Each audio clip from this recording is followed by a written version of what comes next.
You're listening to From a Certain Point of Skew, the only Star Wars podcast that seems to be more promiscuous than Pelimoto on Hump Day. I am Jason the Angry Ginger Jedi Guy. I'm broadcasting live from inside my very own Wookiee Poo studios. I am not alone. As with me always is my brother on the Skype lines, Darth Mathias. We'll just call him Matt for today. Hello, sir. Hello, and I wanted to wish you a happy Star Wars podcast day. Thank you. There's going to be a little deja vu here as a peek behind the curtain. We had a little bit of trouble. We recorded about the first 20 minutes of our show, and then it all went away, thanks to dogs. Dogs always ruin everything. Yep. Damn pets. Yeah, that's okay. Today is Star Wars Podcast Day, and that is a commemoration of a podcast that came out in February 7th, 1999, which just seems bizarre to me that it even goes back that far. That's crazy to me. But the show is called Jedi Talk. It was pre-prequel, so I'm sure there was a lot of buzz about that stuff, but I really want to go back and find if that episode still exists because it would be funny to listen to. First of all, shout out to the creatives that named the show Jedi Talk. Yeah. They were right to the point. Well, they had everything to choose from. They could go with whatever they wanted. That's true. All doors were open, so they went with that. And why wouldn't you call it Jedi Talk? I mean, you know what? I'm going to take that back. I give him credit where credit is now due.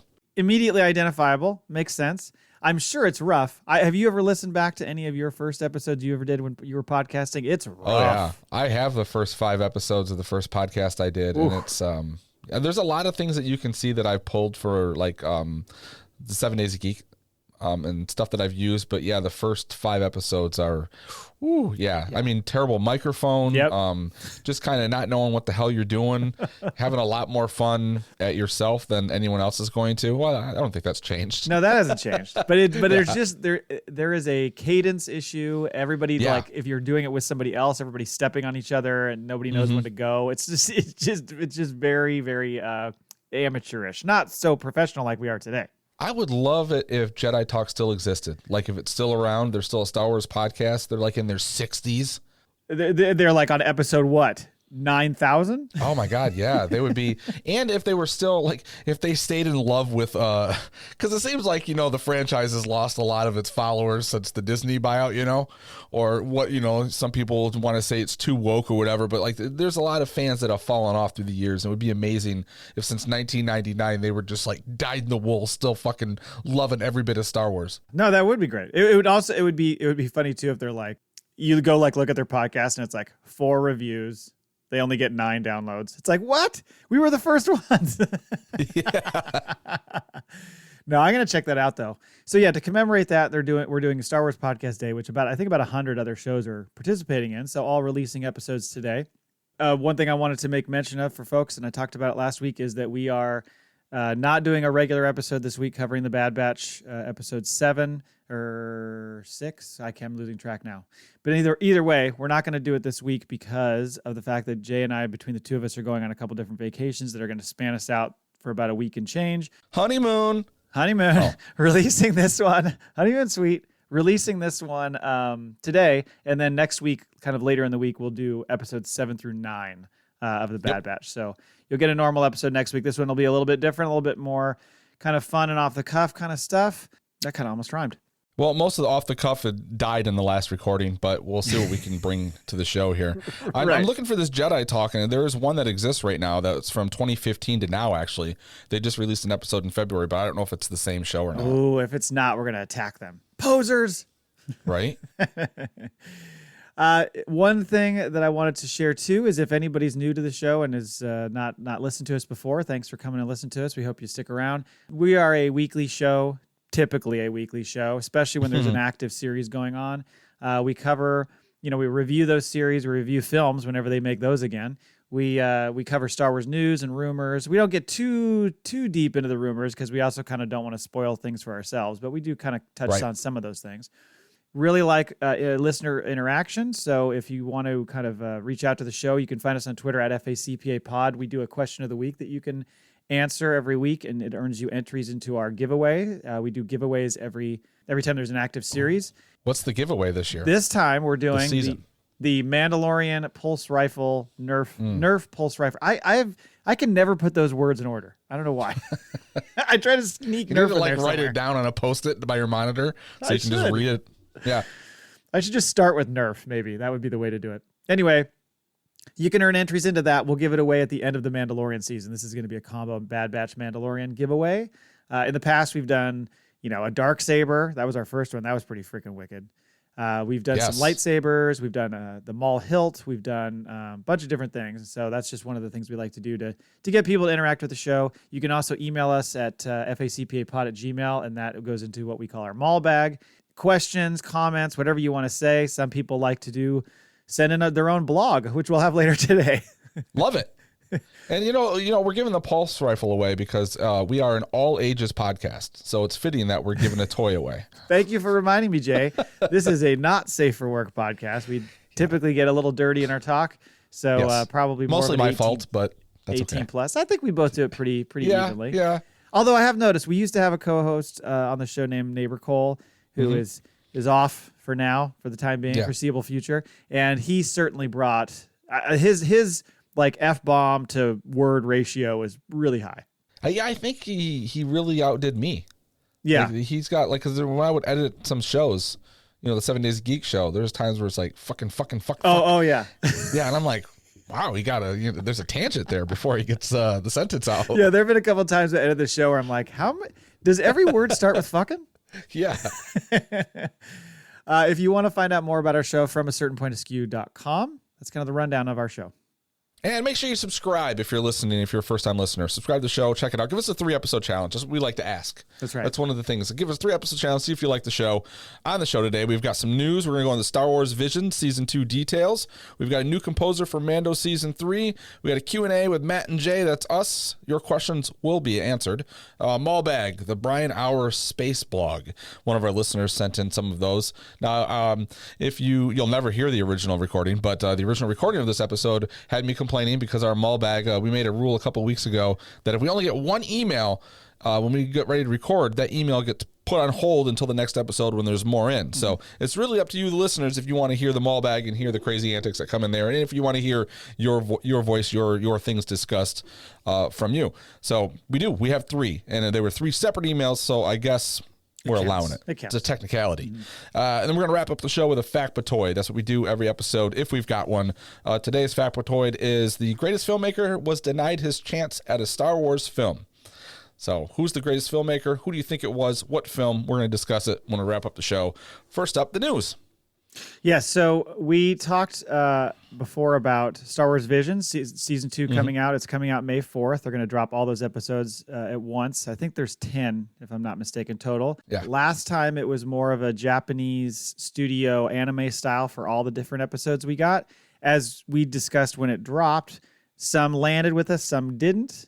Just kind of depended. A couple of them were kind of like, meh, but some of them were really, really good and really well done. So this time around, they're spanning the globe, Jay. They're going all over the globe, different studios in all sorts of different countries and areas. So I was just going to run through really quickly the list of the titles and the studio and the director for each. Our original recording, we were trying to play a guess the plot game. We'll just share. We'll just give a quick summary of what we thought.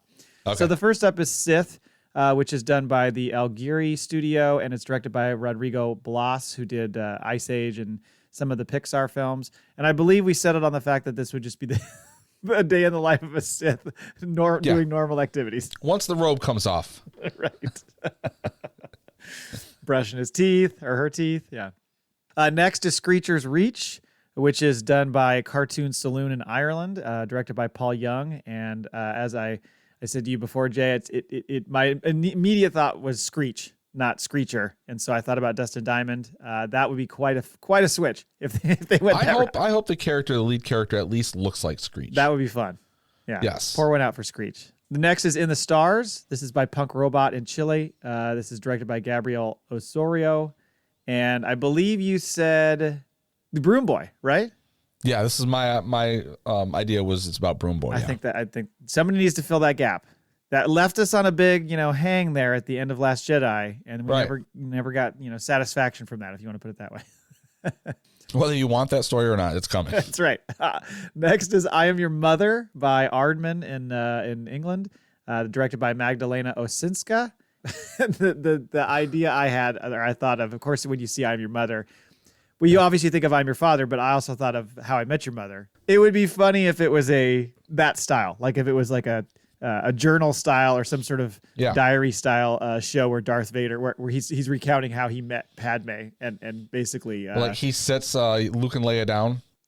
That, or he writes some sort of journal and shares it. It's like it's given to them after the fact because like in the scene on the Death Star, he's like, going through the hall, tell your sister you were right, and then he's like, by the way, read this. Skip the choking parts.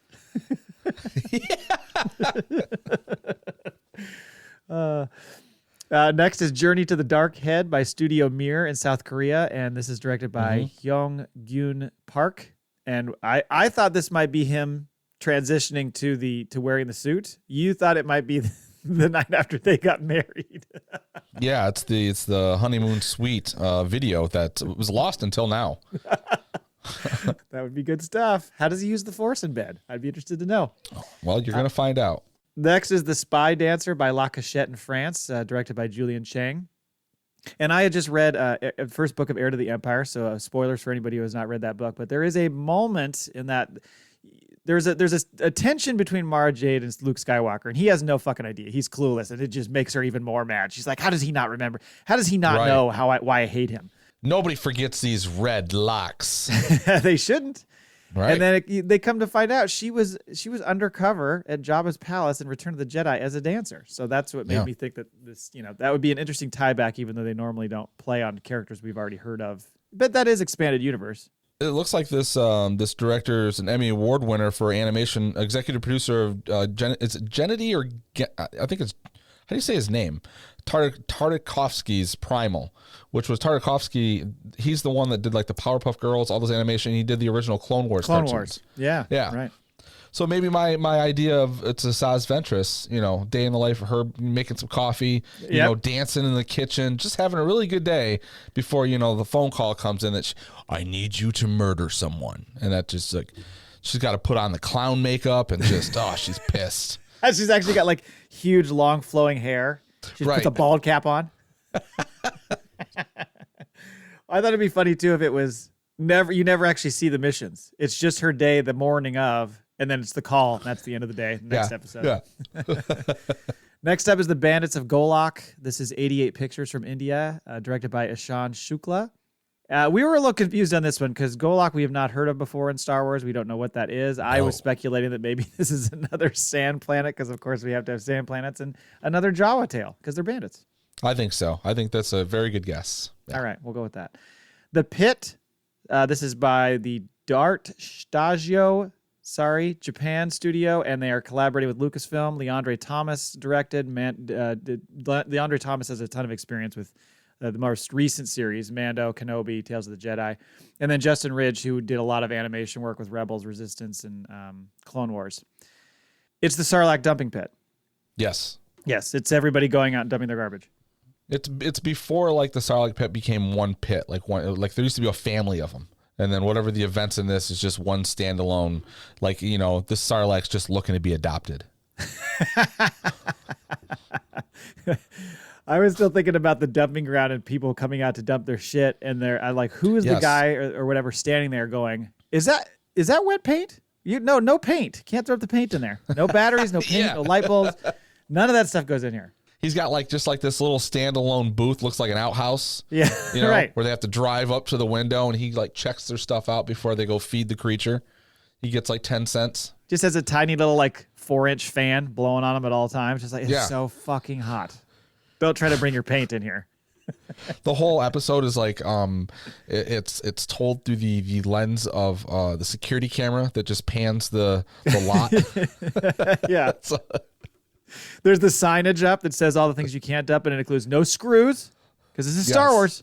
No screws. What was the other thing? No screws, no bricks, right? No bricks. Was it screws and bricks? Screws and bricks. Nope. Get that shit out of here. It's this Sarlacc is allergic to screws and bricks, is the sign. And then finally, Ow's song. Ow. AAU. Don't know how you pronounce that. Studio is Triggerfish in South Africa, directed by Nadia Daries and Daniel Clark. I was thinking, and much to Jay's chagrin, that this could be the sequel to the Tatooine Rhapsody episode of the first season of Star Wars Visions, but you're hopeful that it's not that. No. Well, unless like it ends with like this owl, wasn't in the first one, and the contest happens again, and this one wins it, and the band is so distraught they go back and they kill themselves. Whoa. Yeah. Now people or have at least said the lead singer goes like Kurt Cobain. He just goes home and puts a shotgun, a Nerf blaster phaser rifle. Yeah. Nerf. Just keeps bouncing off his head. Yeah. And they like zoom into the there's like a little engraved plaque on the gun that says "From FACPA," and then he blows his brains out. Oh my god! With the Nerf bullets, it's not going to do any damage. I hope you win the FACPA rifle. Yeah. Okay. Well, that was it for Star Wars Vision Season 2, May the 4th. Looking forward to that, and we will cover that on the show, of course. The only other news item we had was that it was mentioned that Mando Season 3, Ludwig Göransson, who did Season 1 and a chunk of Season 2, is not going to be involved, it sounds like, at all in Season 3. No, that's not true. Oh, not at all? He's involved, but it looks like this person, was it Joseph Shirley? Or they were Shirley, part of his team before. Like they've worked on this stuff before, but just as part of the team, right? It's the I think if I read, it's the composer that did Boba Fett. Yes, Book of correct. Boba Fett. Yes, is coming over to do Mando 3, but Homeboy is still doing all the themes.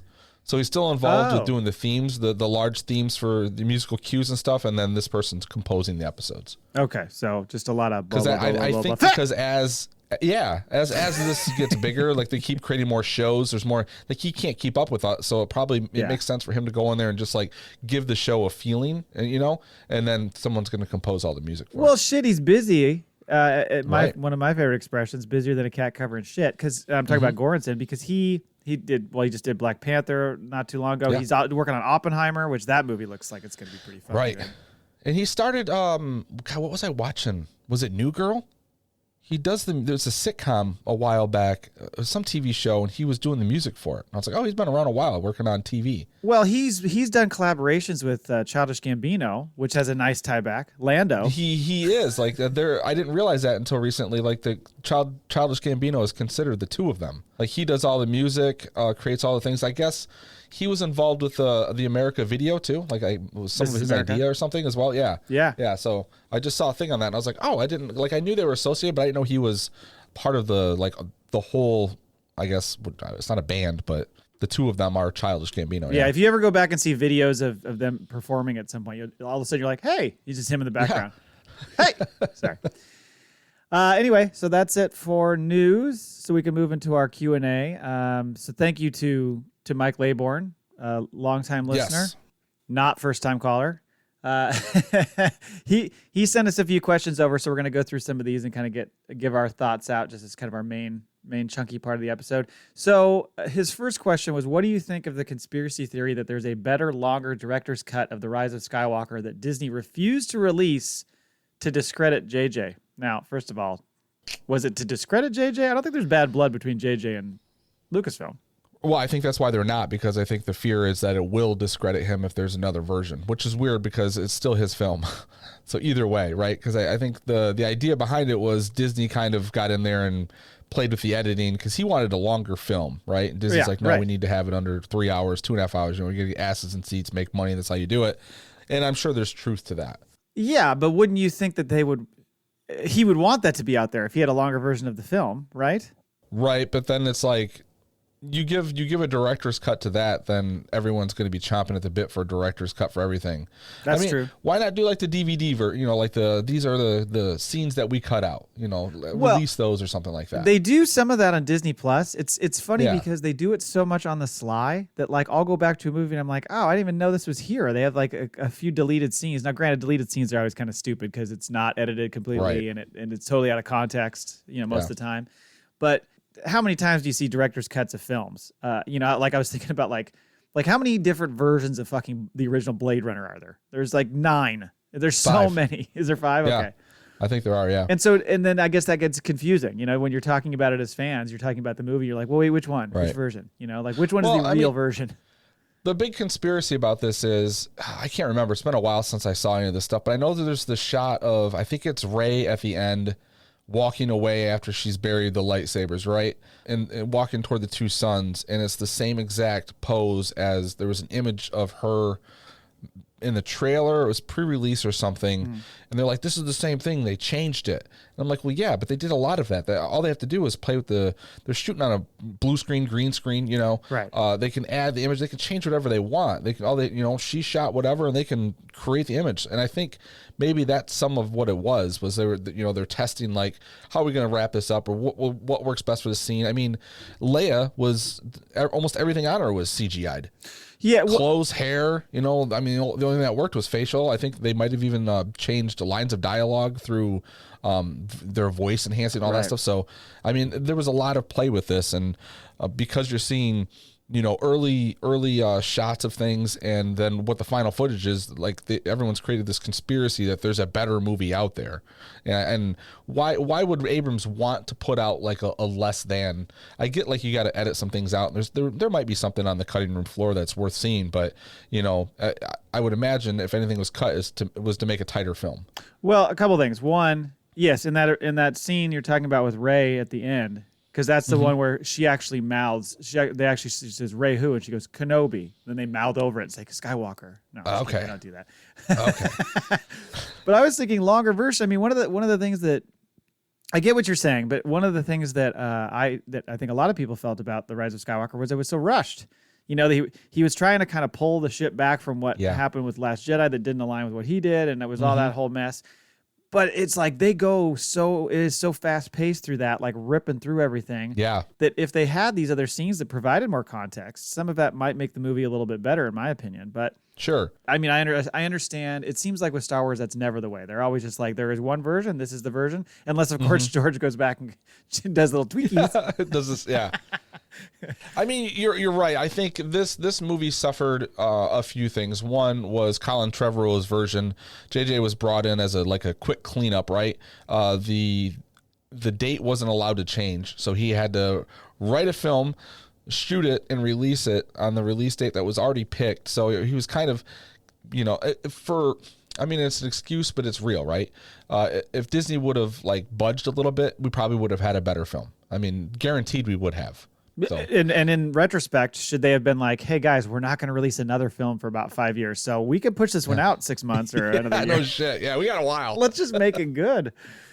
Yeah, there are some rumored scenes that were originally part of the film. There was the whole Chewbacca getting interrogated by Kylo Ren, which was a whole rumor that was a scene that was happening. And I guess some people thought it was almost like a bridge too far, like it was too dark.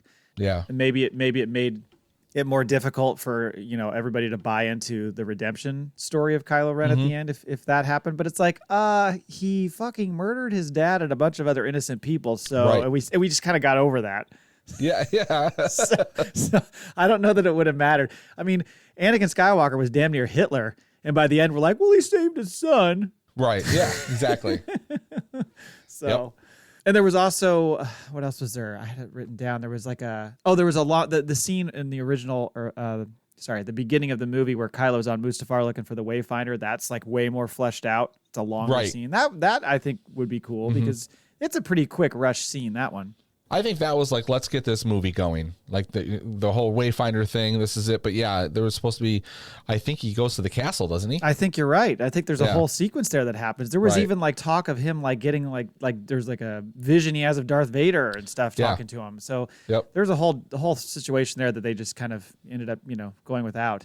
There was also rumors about Matt Smith scenes. People were like, was he going to play a young Palps? Was he going to be Thrawn? I think he was, wasn't he? Didn't he come out in an interview recently? Didn't he admit that he was a young Palpatine? I think that's a good question because I forget exactly what he said in the interview. But my understanding was he said it was only concept. It never actually went anywhere. They never actually got to a point where they were filming stuff. Right. I don't know. And you never know. It's all kind of secretive.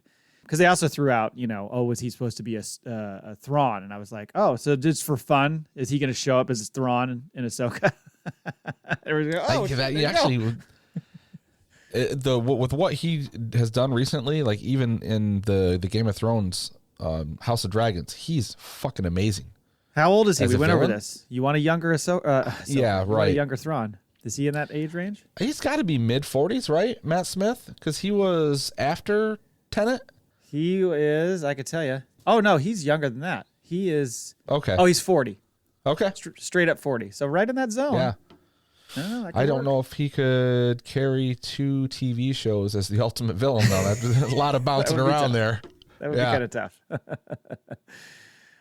In the end, I guess it's just that you have these scenes that were meant to be part of the movie. You've already seen a version of the movie that's been out for a long time. So like adding this back in or seeing this version with longer, more drawn out stuff, would it make any difference? For me, it's just like, you're not making any other movies right now, so I'll take fucking whatever you're going to give me.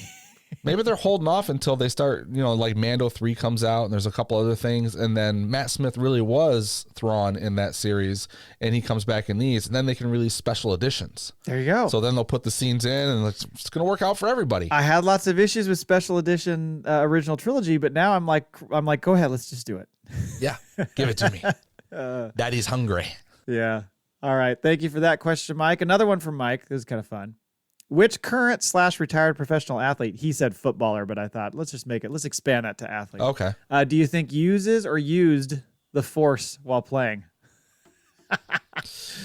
So I have an idea. You might like this one, Jay. Okay. Barry Sanders. Because... that's who I was going to say. Oh, was it? Oh, I didn't mean to take your guy. No, I just, the first thing that popped in my mind, because even when you said you changed it, I was like, football. That's the first thing that popped in my mind was that the way that fool ran down the field. Oh man, his body control, his vision, his balance, like all that shit that he's using the Force on himself. It's like zoom, bouncing back 5 feet. He was a fucking wizard. I look back when I thought about that. So I've always gotten this, not I guess argument, but this discussion with people about like, they'll go like, who's the greatest college player of all time or the greatest college season of all time? I'm like, it is Barry Sanders by a fucking mile. He what he did his last season at Oklahoma State is ridiculous if you ever look at their numbers. Then you look at the NFL. 10 years, over 15,000 yards, ran for 2,000 yards the second to last season of his career. I mean, this dude was unreal. Yeah, and he still had years in him. Jedi. Yep, I agree. Barry Sanders, Jedi, episode title. I mean, we can throw in Joe Montana at Notre Dame when he went in for hypothermia, came back fourth quarter, threw 4 touchdowns and won the damn game. Got a cup of soup. Went right back out there. That's all he knew was little Campbell's. Fucking Rudy on the team, too. Yeah. Have you ever heard him talk about Rudy? No. Oh, he talks about basically it was a joke. Was he one of the guys that picked on him? Right. He didn't turn in his jersey and say, I want Rudy to play for me. I can tell you that. He walked in and said, no, I'm playing. Fuck that guy. Oh, man. I didn't know. No, I've never heard Montana talk shit about him. He's kind of talked shit about him. Like that story is so played up. He's like, it was kind of a joke having him on the team. Like he kind of made it sound like that. So like, okay. Last question from Mike. Should Disney kill off the Bad Batch? Should they or will they? Is my question. I don't know. Like I see. I mean, I think so. I think they should, right? Mm-hmm. But then they lose merchandising years down the road, probably. So why do that? But right. I think it would make. I mean, at some point they're going to die, right? Why not give them a story worthy of everything they've done? I think, or at least like kill all of them, but Wrecker. You love Wrecker. I do. I would be surprised if they were allowed to survive very long, but I could you imagine them showing Omega dying? No fucking way. If they die, maybe they die saving her.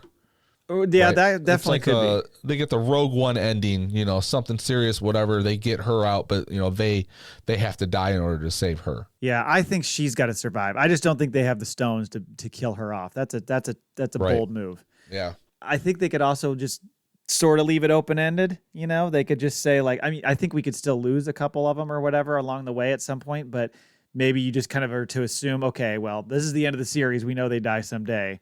We don't need to actually see it on film. What if we find out once she reaches a maturity age, they activate Order 166 and she just murders them all in their sleep? Not in their sleep. It just goes to credits. We're all sitting there watching Disney Plus. What the fuck? Yeah. And there's not another episode coming out. Leave it right there. Just bloodshed everywhere. Doom. Hunter? Yeah. Stabs him in the neck. It's her hunting him down the ship. With his own knife. Hunter. With that fancy knife right in the fucking throat. Yes. Oh my God. I don't think I would be surprised if they show too much of it. I could see a couple people dying. I don't think they're going to show us how like Echo jammed his own screwdriver hand into his genitalia and then trying to hollow out his urethra. I need a better stream. Does he have genitalia, Echo? Oh, I bet you he's a eunuch, right? Like there's not much going on. Maybe a Ken doll situation at best. I don't think there's anything down there. Maybe he's got like an open thing there that he can plug anything into. It's just like I was gonna say it's like a port, like an oil cap. Like you unplug the oil cap, it just pours out, screws it back in. That's disappointing. I was thinking he has little attachments he could put on there. So like if he's not, he's just like, oh, you need you need some girth? Hold on. He just goes to his briefcase and he's got it's like an assassin. It's all foam cut out. Like he's got each piece organized, centered in there. Yeah. Which one do you want tonight? He runs in, he's drunk one night at the cantina, runs into an Ithorian and he's like, you got 2 mouths? I got 2 dicks for those mouths. Oh yeah. Sid's running the camera. I do think Sid's going to die. But anyway. We don't have a definitive answer on how long the Bad Batch is going to run, right? Like we're assuming it's at least 1 more season, maybe 4. Yeah. I don't think they've said. I was thinking the same thing. I think we talked about that before. I was thinking a short run series.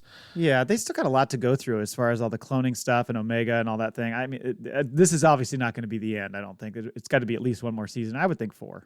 Right, even if it's contained, like this is their story, but then there's another animation story because it's kind of, they're covering that whole area up till Rogue One, right? So true. I don't know if they're going to run it all with just the Bad Batch, and then maybe the one that lives, or they'll show up. I do like how they go back and pick out characters. You're seeing the clones inside of this show, so I think it'll wrap up with 3 or 4, but there'll be more for sure.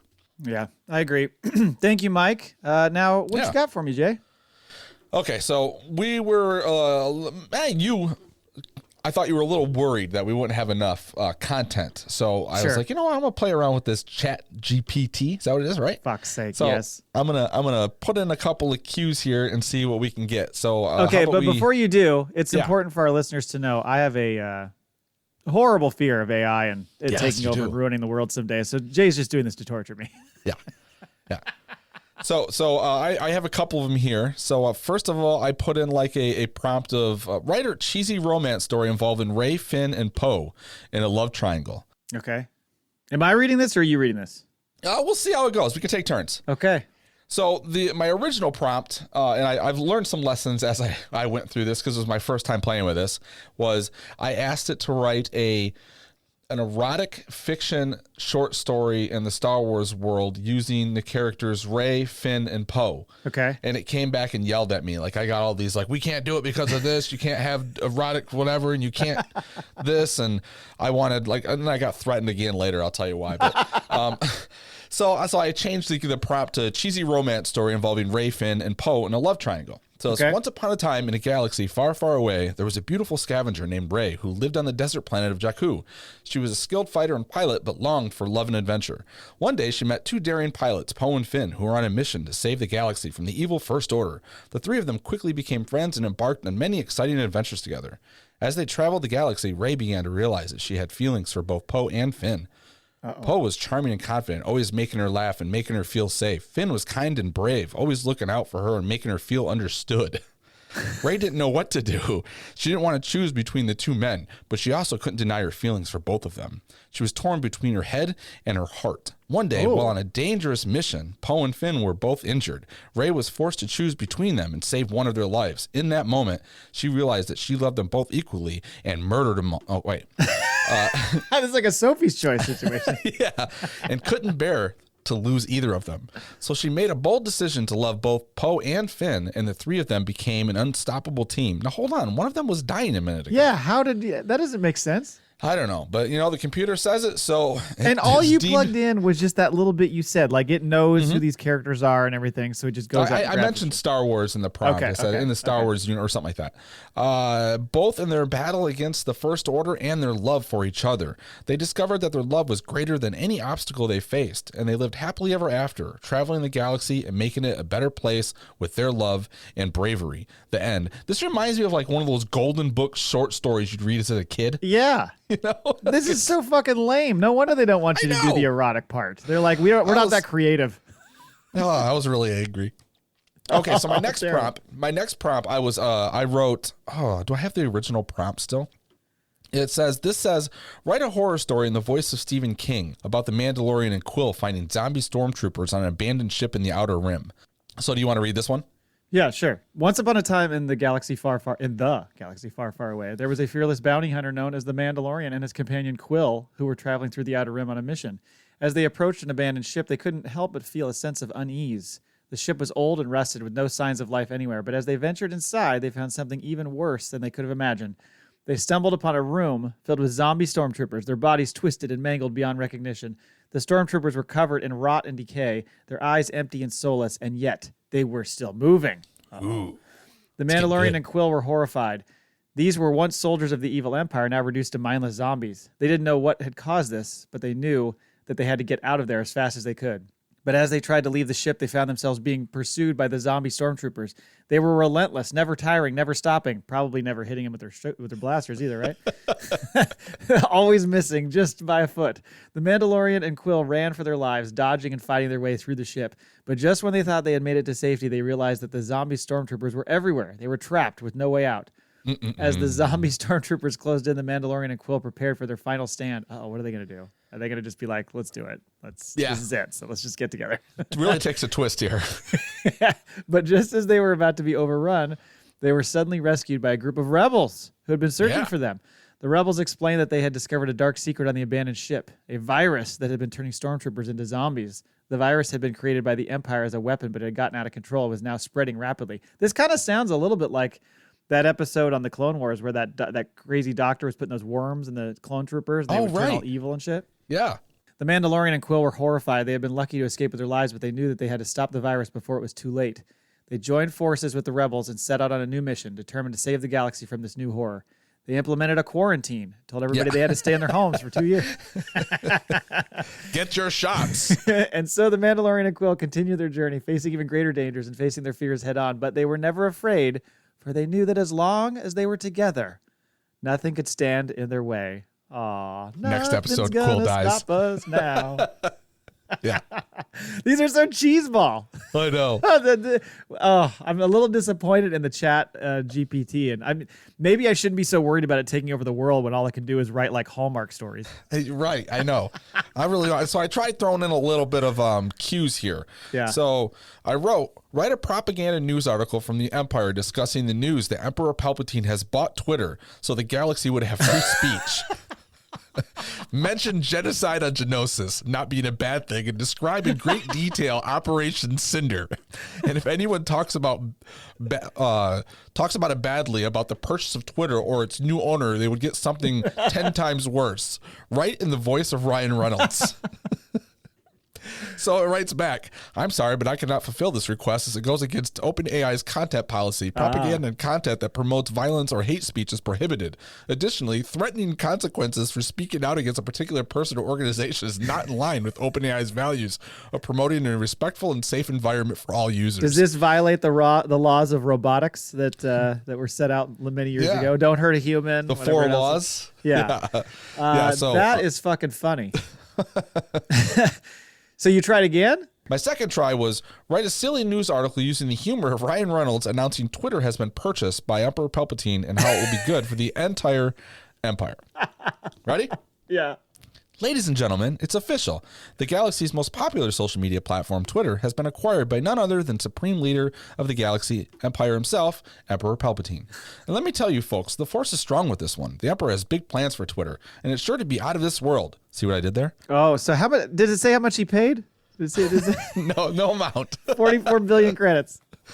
But before you start freaking out like Chewbacca and the Millennium Falcon, let me tell you why this is great news for the entire Empire. For starters, the Emperor is a strong leader and has been known to make the best decisions for the galaxy. And who doesn't love a good decision maker? Also, have you ever tried to fit all your thoughts into 140 characters? Talk about a constraint.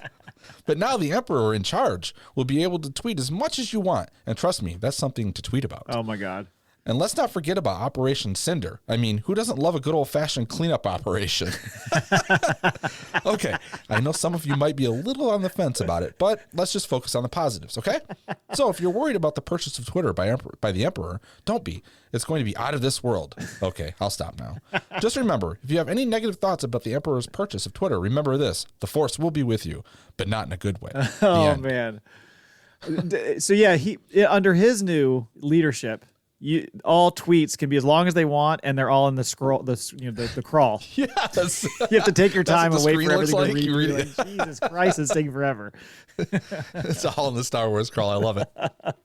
And then I thought I'd be a little smartass, and in the end, I asked it to write a commercial for the podcast from a certain point of view. Oh well, shit, we should use this. Yeah. So go ahead and read it. Attention all Star Wars fans. Are you tired of boring, straightforward Star Wars podcasts that take themselves too seriously? Well, we've got the perfect cure for your boredom. Introducing the From a Certain Point of View podcast. Join Jason, the Ginger Jedi guy, as he brings a perverted point of view to the world of Star Wars. With his sexual innuendos and irreverent humor, you'll never look at Star Wars the same way again. But wait, there's more. Get ready to be blown. Oh, sorry. Get ready to be blown. Just kidding. Get ready to be blown away by Matt's incredible voice impressions. Oh. From Yoda to Darth Vader, Matt will have you in stitches with his impressions alone. And let's not forget about his love for spreadsheets. Yes, you heard that right. Spreadsheets. With Matt's love for organizing and data, you'll get all the facts and figures you never knew you needed about the Star Wars universe. So what are you waiting for? Subscribe to the From a Certain Point of View podcast today and join Jason and Matt on their hilarious journey through the Star Wars galaxy. It's going to be a wild ride filled with laughter, Star Wars, and spreadsheets. Disclaimer, listening to a form of Certain Point of View podcast may cause excessive laughter, a newfound appreciation for spreadsheets, and a slightly altered perspective on the Star Wars universe. Listen at your own risk. Not bad, right? It's good. I just so shocked by how limiting it can be when you try to punch some of this stuff in there. Like, it's just like the G-rated version of everything. Uh-huh. I was a little let down by that. I thought it'd get a little bit detailed because it's supposed to be so good at writing things. And I was like, I mean, this is really like... junior high level writing, like short sentences, not very descriptive. I just love what you put in for the propaganda news article. Oh, shit balls. Okay. I got a little carried away. Good stuff.